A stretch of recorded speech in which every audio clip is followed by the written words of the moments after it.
turn to Donna Hicks. Donna Hicks is an associate at the Weatherhead Center for International Affairs here at Harvard University.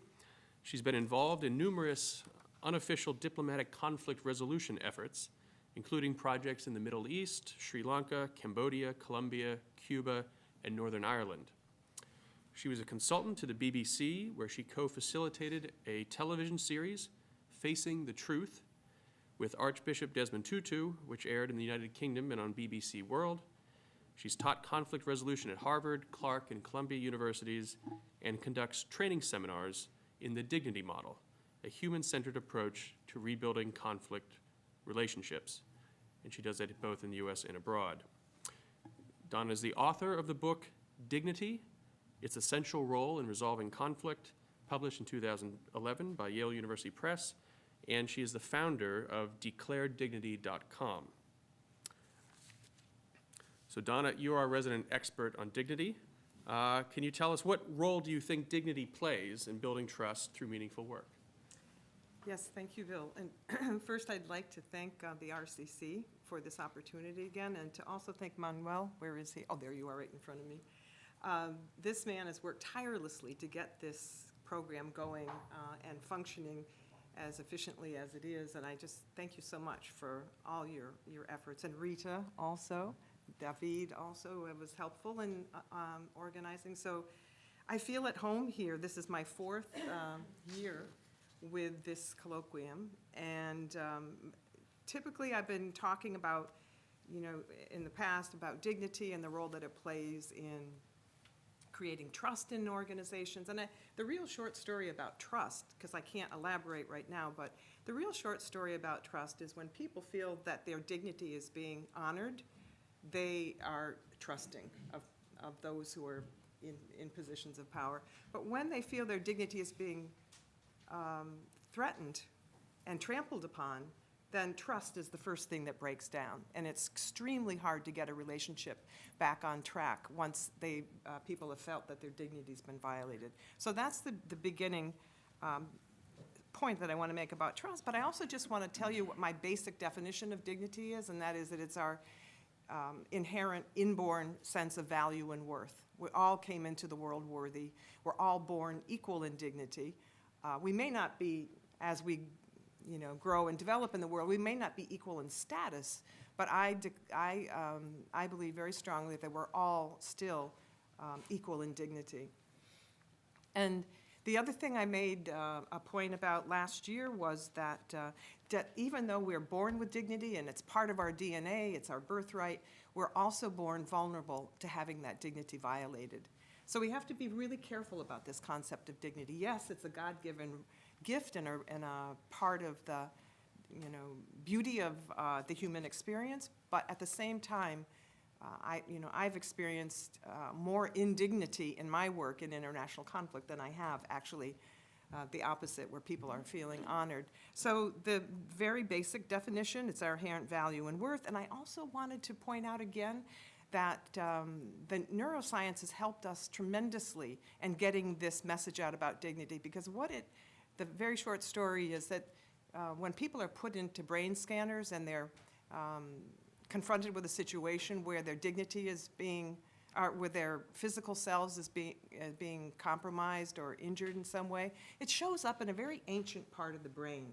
It's in our limbic system, in the amygdala, where we feel pain, we feel our deepest emotions. But here's the really interesting thing. When our dignity is violated, it shows up, this is what they found, when our dignity is violated, it shows up in exactly the same area of the brain as a physical injury. So I take this to every talk that I give and I say, look, we've got the data now. These data are conclusive that dignity matters, the way we treat people matters. And so if you want to have trust in an organization, think about how well how people want to be treated well. And if you don't care about trust, well, never mind. Go violate their people's dignity. You'll get a mess, in a nanosecond. But I wanted to tell you a story about a class. I teach this class in the Dignity Model at Columbia every year, Columbia University in New York. And I was teaching it. We were I spent the good part of the morning talking about what dignity is, and people give me stories, tell me stories about times in which they felt their dignity had been violated. So by the end of the morning, we're really clear that, yes, we do all have inherent value and worth. But there was one woman who was sitting in the back of the room, and she hadn't said a word. And I was a little nervous about this woman anyway, because she was a vice president of HR of a very big corporation in New York. And I was thinking, why isn't she saying something? Everybody else is really engaged. And those of you who teach know that it's the ones who don't say anything that you worry about the most, right? So she was, I was getting ready to say, okay, let's take a break. And I actually said, okay, let's take a break. All of a sudden, her hand goes up. And she says, Donna, I've been sitting here listening really carefully about the way you're describing dignity. And she said, I think it's even bigger than what you think. I said, oh, Davy, her name was Davy Floyd. I said, Davy, tell us, what do you think? And she said, something's coming through here. And I haven't really thought it through carefully, but here's what I'm getting, she said to me.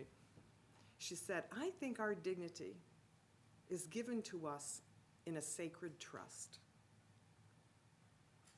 And she said, it is our duty to be guardians of our dignity. We have to take care of our dignity.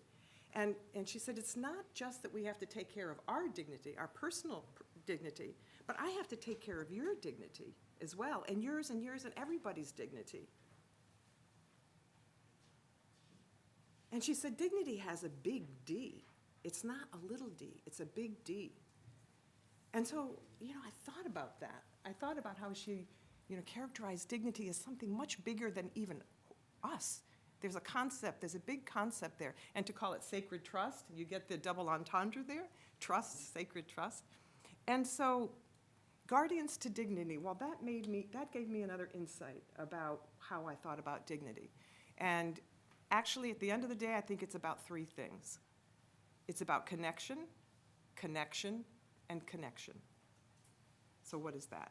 The first, connection to our own dignity, connection to the dignity of each other, and the third is the connection to something bigger than us. And the way this translates into work, and I think especially meaningful work, is a connection to the purpose of whatever our organization is, whatever work we do. What is the bigger purpose here? So I think I see three connections, and of course, people who are also see this, there's different levels of that big D. We can also be connected to a higher power, so it really can manifest itself in many different ways. All right, so I'm going to give you an example of an intervention that I just did in New York last week to explain and to try to convince you that this 3 C's of dignity are important in meaningful work and in creating trust. So how am I doing? You're doing great. I'm doing great, okay. I told him to be my timekeeper. So I was in doing a workshop, a dignity training workshop for a group of people in New York who were working on Latino justice issues, and especially around issues related to immigration. So hot topic, right, really hot topic. The problem was they were having some internal difficulties. It was a very small group, only 20 people, 25 people, and they all were in complete alignment with that big D. And their work, they felt like their work was so meaningful, trying to help these immigrants who are having a terrible time, especially in this current climate, who are having such a terrible time. They were fighting for justice for these immigrants. They were winning court cases. Everybody was behind this bigger D purpose, the third C. Now, the problem is the other 2 C's in the organization were having a little bit of difficulty. So what was going on? Well, number one, there were some people who worked in the organization who were having their dignity violated in a consistent way, but they weren't standing up for themselves. They were allowing themselves to be violated. Their sense of worth was a little bit shaky in their minds. And secondly, in the organization, they were treating each other badly. all right? They were having a lot of problems in the organization. So here's the irony, folks. The irony was that the 3 dignity issues that were being manifest by the larger purpose, they were working for justice and fairness for the immigrants. They were working to preserve the identity of the Latino immigrants. And they were, third, working to try to make the world safer for Latino immigrants. Okay, safety, identity, and what was it? What did I just say? Safety, identity, and a mission to make life safer for others. That's what you said. safety, identity, and justice. Oh my goodness, how could I forget the justice? Okay. So guess what the 3 major dignity violations that were taking place within the organization? Take a guess what they were. Safety, justice, and identity. There were gender issues. There were issues of, different Latino identity groups were competing with each other. Nobody felt safe in the organization. Some of the big bosses were screaming at their staff assistants. So, how ironic is this? That the very issues that they were out there fighting beautifully, it made me want to weep to hear how successful they were in this bigger picture connection to dignity. But I'm telling you, unless you have all 3 of those connections in balance and in alignment, you're going to get some kind of dysfunctional, untrusting, and the sense of a lack of meaning in the work that you do. So I'm suggesting that these 3 C's, connection to your own dignity, dignity of others, and to something bigger than yourself, have to somehow get balanced and aligned. And this organization, I'm still reeling from this training, that those same exact violations that they were fighting so tirelessly to protect were the ones that they were perpetrating on each other in the organization. And I have to tell you, this organization was remarkable because they saw that connection, and they just sat there with it. They didn't try to defend themselves, and they committed to working on these issues, to developing a process with me to help them through it. So what's the conclusion here? I think what really gives our life meaning and purpose, I think we have to have those three C's in alignment. Even if one is out of whack, we're still going to be have a troubled relationship with our work. If we have even one of them out of whack, it's going to be problematic. And when we think about creating this sense of meaning in our work, I also want to point out that I think we have personal responsibility in that.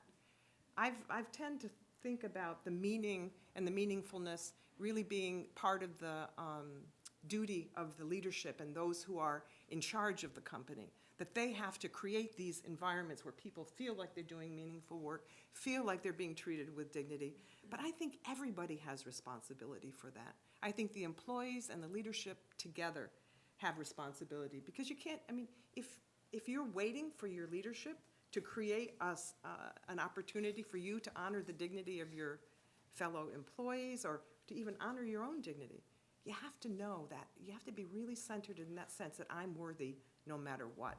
And if you're off on that point, even the most meaningful work you might miss an opportunity to feel the power of that meaning. So 3 C's, connection, connection, connection, and that's my message for this year, and thank you.